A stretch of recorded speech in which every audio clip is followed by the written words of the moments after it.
We all interact with the city every day, and we all want to live in a convenient city. But nowadays there are more traffic jams. New buildings are getting higher and higher, and our urban environment is more inconvenient. Is there anything we can do? Hi, my name is Alexey. I'm 15 years old. I'm a Novosibirsk resident, and I love my city. When I was 12, I thought about why the Russian cities were so different from the European ones. After returning home, depression rolled over me, and I didn't want to leave the house. After all, they have everything so beautiful and convenient, but we do not. Please tell me, did you ever thought about this precedent? Can we do something about our urban inconvenience? And why hasn't anyone tried it yet? I searched for an answer and believe that there is a solution. In fact, urbanism. Urbanism is a science about cities' construction for people's comfort living. It answers to all questions about planning cities. How to make them convenient, how to provide safety, and of course, the most sacred agenda, the most global one, how to solve the traffic jam problems. In a well-planned city, there is a priority. A man comes first, then a cyclist, then a public transport, road traffic, and the last but not least, the parking opportunity. Russia has the highest road death rate among all European countries.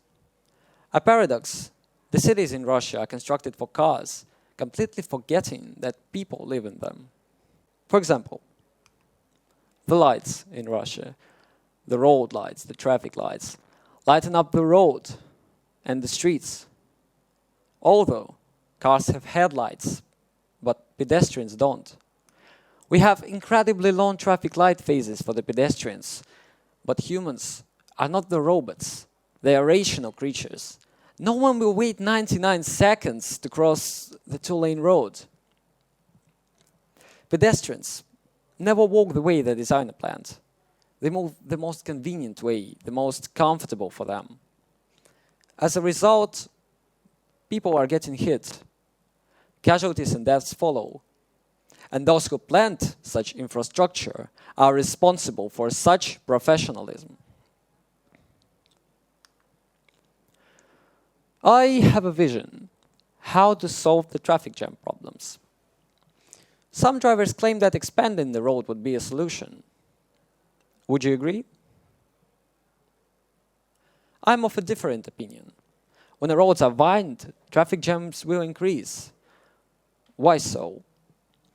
In reality, there is a simple rule in urbanism. The more there are roads, the car numbers do increase as well. It's a vicious circle. But the motivation to buy a personal car is so appealing. What can we do about it? Well, how about finding a variation when the buses are on the same road as cars, but they have a separate express lane without lights that allows them to move faster, so people will have a chance to compare, either sitting in a traffic jam or travel by bus. If you offer someone to get to work on a comfortable, convenient tram or bus, not clogged with people, or walk along a nice, beautiful green street, then believe me, he will prefer to do that instead of traveling by car. So continuing expanding the road, that will lead to a disaster. This method has been used in many American cities, Los Angeles, for example. This is where the traffic is the worst.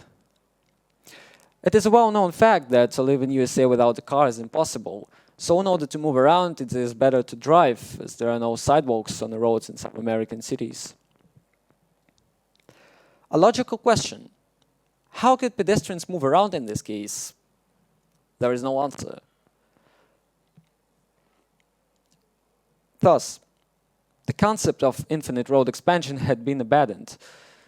But it's already too late, so every time you see mayors and governors opening up new interhighways, mind, that those are just tax money buried into the ground.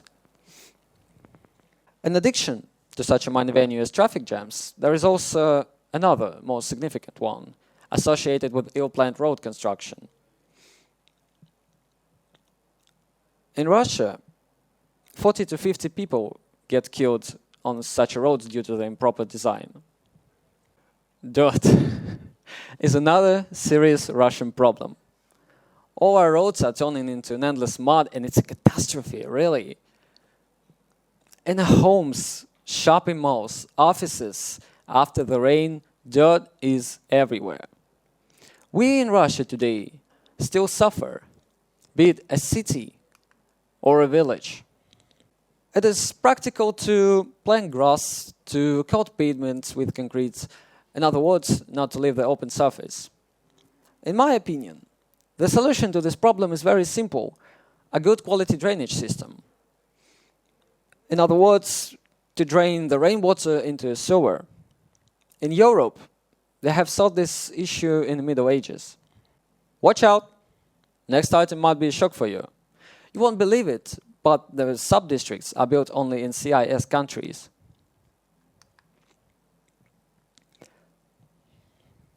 Many European cities made this urban planning mistake, and they are avoiding it now.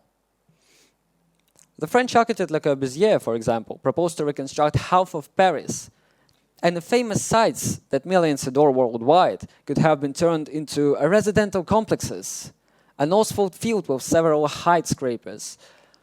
But fortunately, the project was not adopted. The USA in the 60s faced the same problem. They built one residential complex called Pruitt-Igoe in St. Louis, Missouri. But eventually, wealthy and educated people moved out as they didn't want to live in concrete surroundings and as birds high in the sky. Since people moved out, the areas was doomed, turning into ghettos. There was no law, sanitary conditions, and basically it was unsafe to live. But eventually, those buildings were demolished. And now back to Russia. The parking lots in suburbs are often abused by cars, and people have to be cautious on the way home. Thank God that there are children playgrounds in the yards. Although, if one wishes to cook a barbecue in open air or play dominoes, there is nowhere to go. In conclusion, I'd like to share with you my expectations about near future. And I do hope that in the near future, the urban planning concept in Russia will change for the better. Then we as people would be the prime concern. Thank you so much for being such a great audience. I wish you all good luck and a comfort living.